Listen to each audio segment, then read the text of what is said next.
को आप यादव के साथ जोड़ दे रहे हैं। हम भी यादव बहुल क्षेत्र में रहते हैं। आप अभी हम लोग जिस क्षेत्र में बैठे हुए हैं, ये एक यादव बहुल क्षेत्र है। पिछले कई सालों तक इस क्षेत्र के जो जिला परिषद है वो एक यादव रहा है, और हमारे क्षेत्र में इस तरह का कोई ट्रेंड नहीं है कि मैं यादव को अपने खिलाफ खड़ा करूंगा। तो आज की डेट पे कोई भी यादव नहीं है, झारखंड का किसी भी कोना का यादव आज ऐसा नहीं है कि आपके दिग्भ्रमित करने से दिग्भ्रमित। यादव समाज ने रांची से जो कैलाश यादव ने 1932 का जो विरोध किया था, उनका कोई समर्थन किया? बिल्कुल बिल्कुल नहीं। जोहार, नमस्कार। मैं इस वक्त बैठा हूँ गिरिडीह लोकसभा क्षेत्र और बैरगो विधानसभा क्षेत्र अंतर्गत बोकारो थर्मल में, और मेरे साथ अभी बैठे हैं ये शख्स, बहुत ही तेज तरार, अनुभवी, कह सकते हैं पढ़े लिखे युवा, और समाज के क्षेत्र में इनका भी अहम रोल रहता है। इनका नाम है हीरालाल यादव, जो इससे पहले यादव शक्ति संगठन के अध्यक्ष भी रह चुके हैं। आइए हम इनसे जानते हैं, बहुत सारे सवाल हैं। हाल फिलहाल कुछ दिन पहले एक मुद्दा जबरदस्त गरमाया हुआ है, जो खेसारी लाल का जो मुद्दा है, हम इस सभी बातों से इनसे डिस्कस करेंगे। सबसे पहले मेरे चैनल में आपको जोहार हीरालाल जी। जोहार, नमस्कार। तो अभी फिलहाल झारखंड की राजनीति में एक नया अध्याय जुड़ गया है, जिनका नाम है जेबी केसेस, जो पिछले 2 सालों से हमारी संस्कृति, हमारी भाषा, हमारी कल्चर के बारे में जो लड़ाई लड़ रही है, एक पूरी तरह से कह सकते हैं कि हमारी हकमारी के खिलाफ, जो बाहरिया ने जो हमारे हकमारी को लूटा है और छीन रहा है, उसके खिलाफ एक जेबी केसेस का उदय हुआ है। और उदय के कारण जो 2 साल से बहुत जबरदस्त तरीका से एक पार्टी के रूप में बन के आया है। तो इसी के कुछ ही दिन पहले बात करते हैं कि बरकट्ठा विधानसभा क्षेत्र के एक सूर्य कुंड मेला लगता था, जहां 10 तारीख को खेसारी लाल यादव को आना था।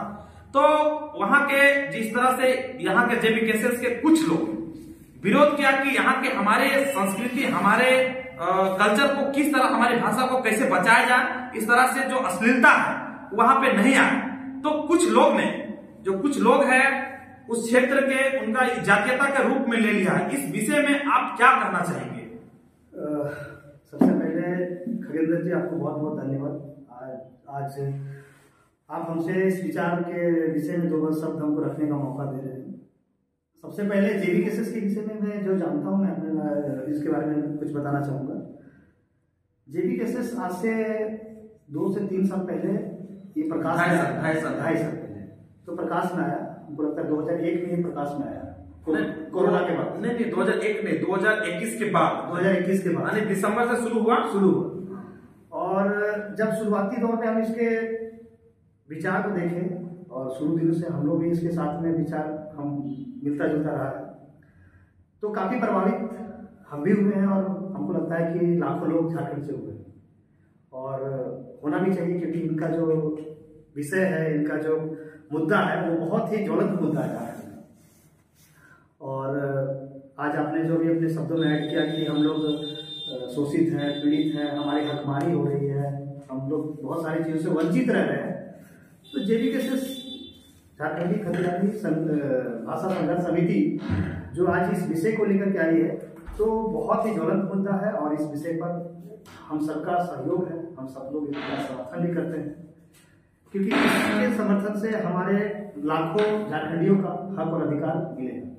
जी, बहुत अच्छी बात बोले। अब लेकिन मेरे बात को सुनिए, जिस तरह से खेसारी लाल का जो विरोध हुआ, उसका विरोध जातीयता के रूप में ले लिया है। हाँ। और आप भी एक यादव हैं जी, तो इस विषय में आपको क्या कहना है? जी जरूर, मैं इसी बात पे आने वाला था, और इसी बात का मैं उत्तर आपको देना चाहता हूँ कि अभी जो विगत कुछ दिनों पहले जो घटना और जो चीज प्रकाश में आया है, मैंने भी सोशल मीडिया में थोड़ा इसको वॉच किया है, देखा है कि कुछ लोग जेबी केसेस से खेसारी लाल यादव का कार्यक्रम का विरोध कर रहे थे, और मैं उनका नाम भी लेना चाहूंगा, मोतीलाल जी उनका विरोध कर रहे थे। मैं उनका वीडियो देखा हूँ, शायद और भी कोई वीडियो बनाया है, मुझे और भी है, एक प्रेम नायक भी है, वो भी विरोध कर रहे थे। तो मैं मोतीलाल जी को मैं फॉलो करता हूँ, तो मैं उनको देखा मैं उनका वीडियो को, लेकिन वो अपने वीडियो में स्पष्ट रूप से ये कह रहे हैं कि मैं किसी जाति का विरोध नहीं कर रहा हूँ और किसी संप्रदाय का विरोध नहीं कर रहा हूँ। तो इस पूरे प्रकरण को जाति के रूप से देखना सही नहीं रहेगा।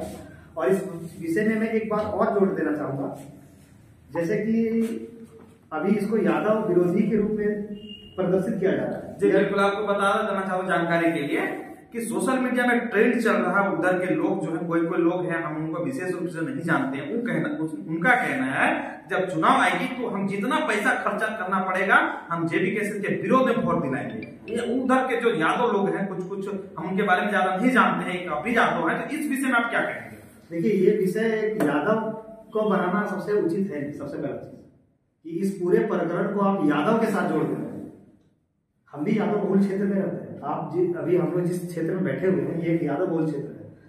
पिछले कई सालों तक इस क्षेत्र के जो जिला परिषद है वो एक यादव रहा है, और हमारे क्षेत्र में इस तरह का कोई ट्रेंड नहीं है कि एक यादव का विरोध हुआ है तो यादव समाज उसके खिलाफ हो गया। इसको यादव के समाज से जोड़ के देखना कहीं से उचित नहीं। दूसरी चीज है, हम जेबी केसेस को हम यादव के साथ जोड़ना चाहेंगे कि आज अगर जेबी केसेस के शुरुआती 5-7 लोगों की बात करें, जो लोग अग्रणी लोग हैं जेबी केसेस के, जो लोग उसको लीड कर रहे हैं फ्रंट लाइन से, उसमें एक नाम मनोज यादव का, जो छात्र नेता रह चुके हैं और काफी परिचित आज के डेट थे। बिल्कुल।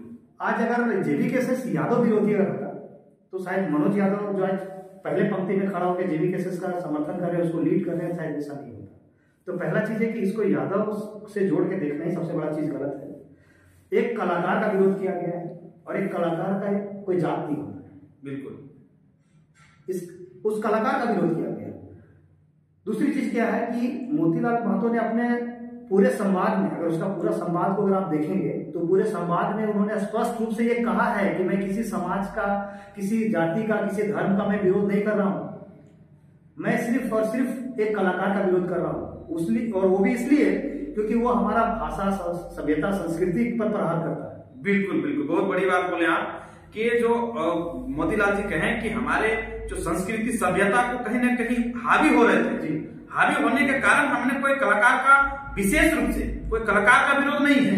हमारे संस्कृति, सभ्यता पे हावी होने पर जो एक कलाकार का, पहली बात कोई जाति होती नहीं होती। तो इससे पहले भी वो अक्षरा सिंह, पवन सिंह का विरोध आज ही देखें, वीडियो बना करके डाले कि उनका भी विरोध कर चुके हैं। लेकिन कौन ऐसे लोग हैं जो जातीयता का रंग देते हैं? ऐसे कौन हो सकते हैं, कैसे लोग हो सकते हैं? देखिए, ये बात तो सही है कि ऐसा कौन है जो इसको जाति का रंग दे रहे हैं।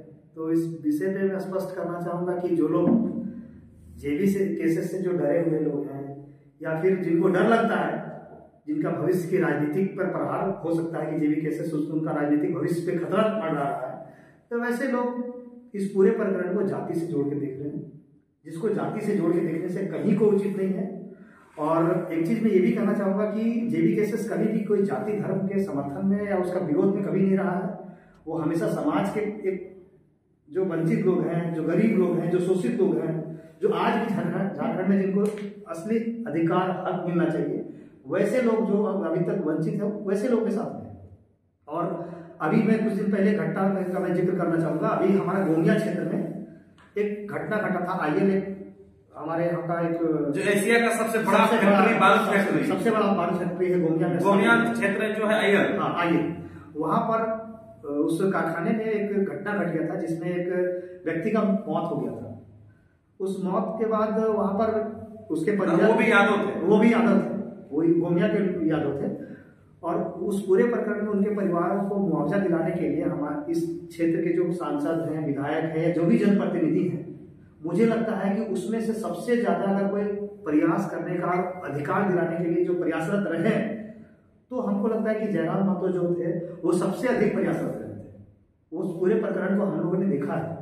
हालांकि बाद में कई जनप्रतिनिधि उसमें आए हैं, लेकिन हमने उनका जो एक्टिविटी को देखा है, उनके एक्टिविटीज को हमने भी, हमारे क्षेत्र के काफी लोगों ने नोटिस किया है। उन्होंने बहुत अच्छा प्रयास किया और जहां तक बन सकता था उस पीड़ित परिवार को मुआवजा दिलाने का काम किया था। वहां पर कोई जाति का तो नहीं था, वहां तो एक यादव थे। तो ऐसा भी हो सकता है कि जो लोग कह रहे हैं कि उनको विरोधी वोट दिलाएंगे, वो जाति यादव का विरोधी है, तो ऐसा हो सकता है कि दूसरे दल द्वारा भेजा गया एक षड्यंत्र के तहत जेबी केसेस को डैमेज करने में लगी हुई है। देखिए, सबसे पहला चीज खगेंद्र जी, मैं आपको एक चीज बता देना चाहूंगा कि आज के डेट पे यादव समाज के कोई भी व्यक्ति या कोई भी परिवार इतना मूर्ख नहीं है कि वो किसी के बहकावे में या किसी के छल कपट में आने वो आ जाए। आज के डेट पे वो अपना हक और अधिकार जानता है, अपना प्रत्याशी किसको चुनना है, किसको अपना मत से हमको चुन के लेके आना है, वो अच्छे तरीके से जानता है।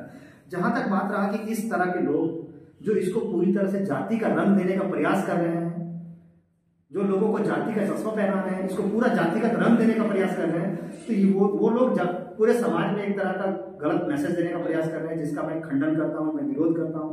वैसा बिल्कुल नहीं करना चाहिए। आपको जानकारी के लिए बता दूं, जिस क्षेत्र में ये सूर्यकुंड जो मेला का आयोजन हो रहा था, वो खेसारी लाल यादव वहां का विधायक निर्दलीय है अमित यादव जी, और उन्हीं के माध्यम से, उन्हीं के कार्यकर्ता के माध्यम से ये प्रोग्राम हो रहा था।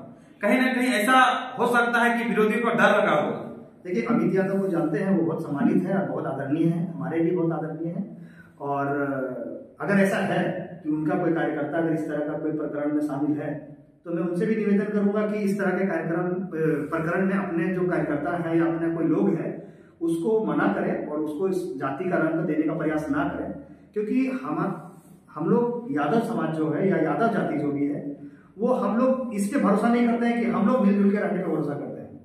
हम लोग को कभी भी किसी पे ये नहीं विश्वास करते कि हमको उससे ऊपर उठना है, उससे पीछे करना है, उससे आगे बढ़ना। हम हमेशा अपने विकास की बात करते हैं, हम हमेशा साथ मिल के चलने पे विश्वास करते हैं, हम हमेशा समाज को जोड़ने की बात करते हैं, और हम लोग कभी ऐसा कोई द्वेष फैलाने की बात नहीं करेंगे। और आपके माध्यम से जो हमारे जिन विधायक का नाम लिया अमित यादव, मैं उनसे भी मैं निवेदन करना चाहूंगा कि आप अगर इस वीडियो को देख रहे हैं तो तुरंत अपना जो कार्यकर्ता है, आपके कोई है वो, उनको तुरंत मना करें कि इस तरह का जो विरोध हुआ है उसको जाति का रंग देने का प्रयास ना करें। मुझे जहां तक लग रहा है, मैं जो भावना समझ पा रहा हूँ, जो झारखंडी खतियान भाषा संघर्ष समिति ने जो विरोध किया है वो सिर्फ और सिर्फ इसलिए विरोध किया है कि अश्लीलता हो या फिर हमारा सभ्यता संस्कृति का संरक्षण हो। अगर आप देखें तो जो कार्यक्रम हो रहा है उस कार्यक्रम में झारखंड के भी बहुत सारे कलाकार शामिल हैं, और हम चाहेंगे कि अगर इस तरह का कार्यक्रम कहीं भी झारखंड में होता है तो झारखंड के जो कलाकार हैं, जिनको अगर उस वैसे कलाकार को हम लोग आगे नहीं करेंगे तो कौन करेगा। बिल्कुल, झारखंड के आज जो भी छोटे कलाकार हैं या जो बड़े कलाकार हैं, वैसे कलाकार को इसी तरह के मंच मिलना चाहिए ताकि उनको हम मंच देकर तो उनका हम कल को आगे बढ़ाने का काम करें।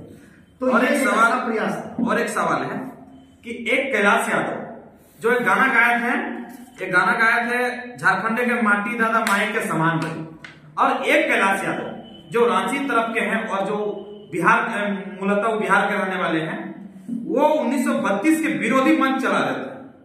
तो अगर जातीयता के रूप को देखा जाए, अगर यादव की जातीयता को देखा जाए, तो जो एक यादव जो 1932 का समर्थन में गाना कर लिखते हैं, एक यादव 1932 के खिलाफ रहते हैं, तो जब जातीयता की बात होता है तो दोनों को मिलना चाहिए।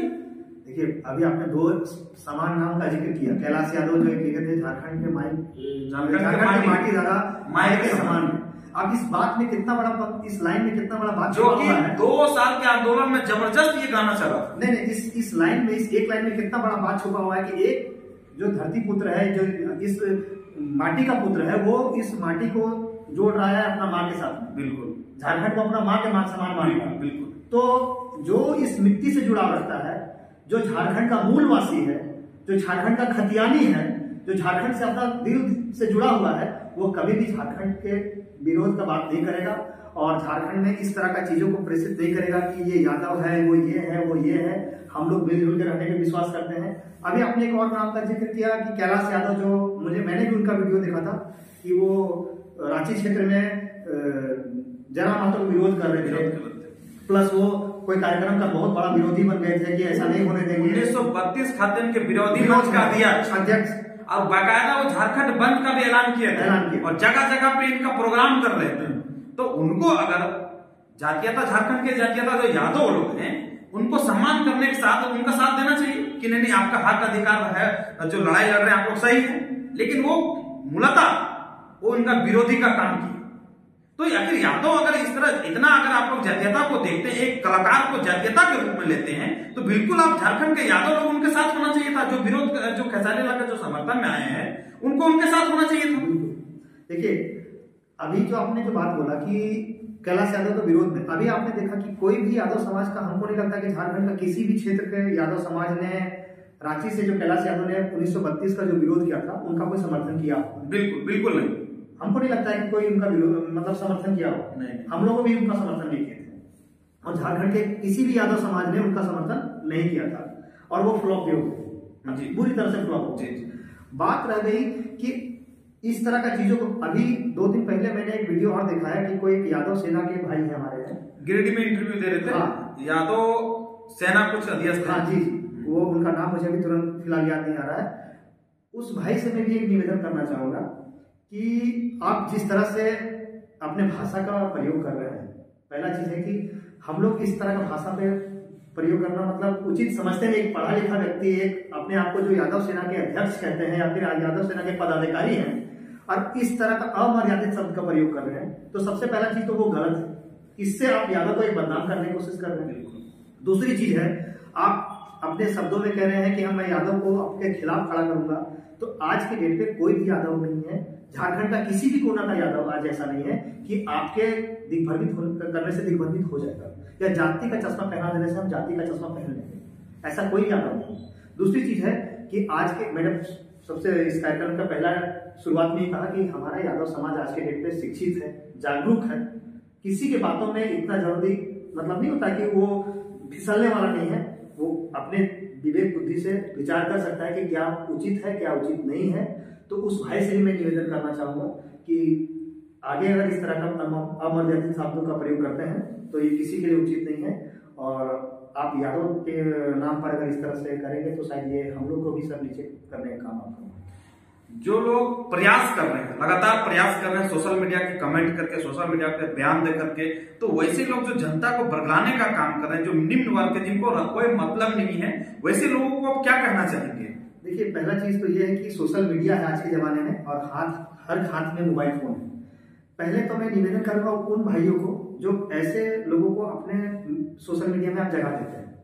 कुछ ऐसे लोग हैं जो अपने लाइक्स और व्यू बढ़ाने के लिए वो वैसे लोगों को वीडियो का लेकर के आते हैं ताकि उनका लाइक बढ़े, उनका व्यू बढ़े। लेकिन मैं वैसे लोगों को भी कहना चाहूंगा कि जो इस तरह का वीडियो में अपना प्रतिक्रिया देते हैं, तो वैसे प्रतिक्रिया या वैसे चीजों को आप इग्नोर कीजिए, क्योंकि वो हमारे लिए, हमारे समाज के लिए, हमारे राष्ट्र के भलाई के लिए एकदम सही नहीं है। हम लोग मिलजुल के रहने पर भरोसा करते हैं। दूसरी चीज है कि हम खुले शब्दों में इस बात का विरोध करते हैं कि किसी भी कलाकार को किसी भी जातीयता के साथ जोड़कर देखे, ये कहीं से भी उचित नहीं है। बिल्कुल बिल्कुल। दूसरी चीज, एक चीज और भी, मैं कभी कलाकार का एक अपना जात होता है। अगर मैं एक एग्जांपल देना चाहूंगा कि अगर सलमान खान का अगर जाति के आधार पर हम लोग अगर समर्थन करते हैं तो शायद वो सुपरस्टार आज के डेट पे नहीं होगा। जी बिल्कुल बिल्कुल। आज जिस जगह पर, जिस देश में वो सुपरस्टार हैं, शायद करोड़ों युवाओं के दिल में बसते हैं। सलमान खान, आमिर खान, शाहरुख खान, देखिए तीनों खानों का बादशाह जो है आज स्टार है। आज बॉलीवुड के वो बादशाह कहलाते हैं, स्टार है। आज ये 3 नाम के बिना अधूरा है बॉलीवुड। जी बिल्कुल। तो हम लोग कहीं भी किसी भी कलाकार को जाति के नाम से, धर्म के नाम से कहीं नहीं देखते हैं, और ये बिल्कुल गलत चीज है। बात रह गया कि एक शब्द, एक सवाल मैंने आपने जो मुझे कहा था कि झारखंड जेबी केसेस यादव विरोधी है, मैं इसको पूरी तरह से मतलब कि खंडन करता हूँ। ये कहीं भी किसी तरह से नहीं है। जेबी केसेस अभी तक का जो इस कार्यकाल रहा है, अभी तक का जो भी इसका प्रोग्राम अभी तक रहा है, कहीं से भी ये नहीं लगता है किसी जाति का विरोध कर रहा है। वो समाज के उन वर्गों को वो समर्थन कर रहा है जो लोगों का ताकत बन के आगे आ रहा है। जो लोग अभी से वंचित थे वो अपने अधिकार से मतलब कि उनको अभी तक नहीं मिल पाया था। मैं आपकी जानकारी के लिए बता दूं कि हम भी, मैं स्वयं खुद एक विस्थापित, और मुझे भी एक आस जगा है कि हमारे दादा परदादा ने जो काम नहीं कर पाया था, अपने हक और अधिकार सही से नहीं ले पाया था, शायद इस मुहिम के माध्यम से हम लोगों को भी अपना हक और अधिकार मिल पाया। सुन रहे थे आप हीरालाल यादव को, जो अपनी बारीकी से अपनी बात को रख रहे थे। और एक लास्ट सवाल रहेगा कि सपोज अगर मानते हैं कि मनोज यादव को अगर जेबी केसेस टिकट देती है और वहां के लोग कह रहे हैं कि हम जेबी केसेस के विरोध में हम पैसा खर्च करेंगे और नहीं दिलाएंगे, तो कहीं ना कहीं ऐसा नहीं लगता कि खुद आप अपने माटी के बेटा को, अरे यादव तो मनोज यादव भी है, अपने माटी के बेटा को विरोध करके आप कहीं ना कहीं एक झूठ मूठ के जो है आप दूसरे को, यानी कि अदर धर्म को फायदा पहुंचाने का काम करेंगे। अब इस तरह को नहीं देख रहे इस चीज को। देखिए, इस तरह का जो बात बोलते हैं, अभी आपने एक बहुत अच्छा सवाल किया है कि अगर मनोज यादव को वहां से अगर जेबी केसेस टिकट देती है तो क्या वो जो यादव सेना के जो भाई थे क्या उसी तरह से विरोध करेंगे? इसी तरह से विरोध तो नहीं कर सकते हो, क्योंकि वहां पर भी एक यादव की बात आती है। बिल्कुल बिल्कुल। तो और वहां जेवीकेएसएस की बात आती है, तो वो भाई फिर क्या करेंगे? तो यहाँ पर किसी भी तरह का विरोध का कोई सवाल नहीं आता है। और अगर ये तो अपने आप में एक सवाल का जवाब ही है, जो भाई का मन में सवाल था कि जेवीकेएसएस यादव विरोधी है, तो आज अग्नि पंक्ति में, पहला पंक्ति में हम हर कार्यक्रम में, जेवीकेएसएस का हर बड़ा कार्यक्रम में हम मनोज यादव को हम पहले पंक्ति में पाते हैं। इसका मतलब है कि यह जेवीकेएसएस जो है वो किसी जाति धर्म का नहीं है, किसी जाति का विरोध की नहीं बात करता है, खासकर यादव जाति का विरोध की बात बिल्कुल भी नहीं करता है। क्योंकि आज नेतृत्व की बात करें तो जयराम महतो के साथ साथ मनोज दा भी जो है वो काफी मेहनत कर रहे हैं जेवीकेएसएस को आगे बढ़ाने के लिए। और उनका भी कल लाभ आया था, आप सुने होंगे, वो भी अपने बयान में अपने बातों को रखा। जी बिल्कुल, और सकारात्मक बातों को उन्होंने रखा है और इस तरह से लोगों को दिग्भ्रमित होने से बचने का बात उन्होंने कहा है। और मैं भी, हमारी लड़ाई जो है झारखंड की, हमारी लड़ाई स्थानीय की, मेरी लड़ाई नियोजन की है, मेरी लड़ाई विस्थापन की है। तो इनको किस तरह से जातीयता ले रही हमको समझ से परे है, क्योंकि हमारी अगर इस तरह से जीत मिलती है तो हमारे यादव को मिलेगा, सभी जाति को मिलेगा, क्योंकि झारखंड बनाने में सभी का योगदान है, जितना जादव का, जितना कुर्मी का, जितना आदिवासी का, मूलवासी का, सबका है। तो भैया फायदा तो सबको मिलेगा। लेकिन इस तरह से अगर आप बहिष्कार करेंगे तो नुकसान किनको होगा? देखिए, हमको लगता है कि उसके बहिष्कार के बाद को इतना तोल देना एकदम उचित नहीं है। जेवीकेएसएस एक बहुत बड़ा विजन और बहुत बड़े मिशन के साथ में काम कर रही है। आपने भी जिक्र किया कि एक मूलवासी को, एक पिछड़ा को, एक शोषित वर्ग को, एक वंचित वर्ग को जेवीकेएसएस उसका हक अधिकार दिलाने की बात कर रही है। तो इस तरह के अच्छी बात करने वाले से हमको लगता है कि अपने बातों में उनका स्थान बहुत ज्यादा देने की आवश्यकता भी नहीं है। और मैं सभी लोगों से भी आग्रह करूंगा कि इस तरह के बातों पे और सोशल मीडिया के माध्यम से इस तरह के भड़काऊ बातों पे आने की बिल्कुल भी आवश्यकता नहीं है। एक आखिरी सवाल है कि आप बात करते हैं भोजपुरी की, तो प्रत्येक दिन कहीं ना कहीं 15-20 कम से कम गाना रिलीज होती है यूट्यूब में। और हमने झारखंड की बात करें तो 15 दिन में, 10 दिन में एक गाना अपलोड होती है यूट्यूब में। तो कहीं ना कहीं हमारा इंडस्ट्री, जो हॉलीवुड की इंडस्ट्री है, पॉप इंडस्ट्री है, बहुत ही पीछे है। तो कहीं ना कहीं झारखंड के जिस तरह से जो आयोजन कमेटी जो इस तरह से जो किन को बाहर से कलाकार लाते हैं, कलाकार के विरोध में अभी भी हम बोल रहे हैं, कलाकार का विरोध नहीं, लेकिन हमारे कलाकार, जो हमारे कलाकार है झारखंड के, उनको कहीं ना कहीं उचित प्लेटफॉर्म मिलना चाहिए। बिल्कुल, देखिए बात रही कि हम सबसे पहले यहाँ पर जो सूरजकुंड मेला जो कमेटी है, उनको भी इस बात को ख्याल रखना चाहिए कि हम झारखंड में अगर कार्यक्रम करते हैं और अपना वो एक धार्मिक स्थल है, बहुत बड़े धार्मिक स्थल में उनका नाम आता है, तो वैसे स्थान पर अगर हम झारखंड के कलाकारों को, जो अभी आपने कहा कि खोरठा इंडस्ट्री का नाम कहीं नहीं आता है, अभी आप देखिएगा तो जो पंजाबी मूवी आता है, साउथ में जो कन्नड़ फिल्म आता है, तमिल फिल्म आता है, तेलुगु फिल्म आता है, अभी आप देखिएगा कि भोजपुरी फिल्म भी इंडस्ट्री बहुत ज्यादा पनप रही है। तो कहीं ना कहीं वो भोजपुरी को अपना जगह पर स्थान, उचित स्थान मिला है। तो इसी तरह से अगर हम झारखंड में अपने कलाकारों को, चाहे वो छोटा नागपुर के क्षेत्र के हो, छोटा अगर हमारे खोरठा के कलाकार हो, या फिर और भी क्षेत्र के, सिंहभूम क्षेत्र के कलाकार हो, या फिर वो सांथाल क्षेत्र के कलाकार हो, वैसे क्षेत्र के कलाकारों को अगर हम मौका देते हैं इस तरह के मंच में, तो हमारा कलाकार भी आगे चल करके बड़ा कार्यक्रम कर सकता है और अपना नाम प्रसिद्ध कर सकता है। देखिए ना, बहुत बड़ा कलाकार बता देना, जिन्होंने खोरठा का जनक कहा जाता है, मनोज देहाती, सतीश दास, सावित्री करमकार, अब इधर रमन गुप्ता, दिनेश देवा, कहीं ना कहीं लुप्त होते जा रहे थे। कहीं ना कहीं इन लोगों का प्लेटफॉर्म ही नहीं था। जब से भाषा खतियान का आंदोलन छिड़ा, तब से कहीं ना कहीं लोग आए हैं मार्केट में। मनोज देहाती की बात करें तो हम लोग बचपन में उनका ही गाना सुन के बड़े हुए थे और बहुत अच्छे से उनको हम लोग जानते थे। लेकिन सही बात है कि आज उनका मतलब कहीं ना कहीं वो विलुप्त होते चले जा रहे हैं। तो वो विलुप्त का कारण हम खुद स्वयं बन रहे हैं। खुद स्वयं आज अगर हम किसी बात, कहीं से हम सुनने में आया था कि 22 लाख रुपए में खेसारी लाल यादव को यहाँ पर कार्यक्रम का आयोजन करवाया जा रहा था। सोशल मीडिया से मुझे इस बात का पता चला था। तो 22 लाख रुपया ये बहुत बड़ा रकम होता है, बहुत बड़ा। तो हमको लगता है कि इस तरह का खर्च या इससे कई गुना कम खर्च अगर हम करके झारखंड के कलाकारों के साथ कार्यक्रम करेंगे। 22 लाख में सांसद, स्थानीय सांसद और स्थानीय विधायक का भी रकम कह सकते हैं कि झारखंड का भी, झारखंड सरकार का भी इसमें योगदान था। देखिए, अगर इस तरह का कार्यक्रम में झारखंड के जो जनप्रतिनिधि हैं, चाहे सांसद हो, विधायक हो या सरकार हो, इस तरह के कार्यक्रम में अगर अपना वो मतलब कि सहयोग करते हैं तो ये बहुत ही निंदनीय है, बहुत ही मतलब कि इसको मैं कभी भी समर्थन नहीं करता हूँ। सरकार को हमारे झारखंड के कलाकार को प्रोत्साहन करना चाहिए। बिल्कुल करना चाहिए, क्योंकि इसी तरह का मंच अगर उनको मिलता है तो इसी तरह का मंच मिलते मिलते वो बड़े कलाकार के रूप में आते हैं, क्योंकि कोई भी कलाकार बहुत बड़े मंच में जन्म नहीं लेता है, वो छोटे कलाकार से ही बढ़ते बढ़ते बड़ा कलाकार बनता है। अभी आपने जो कई सारे कलाकारों को नाम जिक्र किया है और कई सारे कलाकारों को हम लोगों ने देखा है, उनके गानों को सुने हैं, उनका मधुरता को, उनके अंदाज को हम लोगों ने देखा है, उनके मिठास को हम लोगों ने पहचानते हैं। तो हमको लगता है कि एक उचित जगह मिलना चाहिए, और अगर उचित जगह मिलता है तो हमारा सभ्यता, हमारा संस्कृति, हमारा जो जिसके लिए हम जेबीके से लड़ाई नहीं लड़ रहा है, उसका एक हिस्सा ये भी रहा है कि हम अपना सभ्यता और संस्कृति का संरक्षण करेंगे, तो इसका एक संरक्षण होने का काम होगा। बिल्कुल, आप ये सुन रहे थे हीरालाल यादव, जो हमारे एक अच्छे मित्र भी हैं, एक अच्छे पढ़े लिखे इंसान हैं और समाज में भी अपने समाज में काम कर चुके हैं, हमेशा समाज के हित में सोचते हैं। बारीकी से अपने बातों को रखें और इसी तरह वीडियो देखने के लिए हमारे चैनल को लाइक करें, सब्सक्राइब करें, शेयर करें। जय हिंद, जय झारखंड, जोहार झारखंड।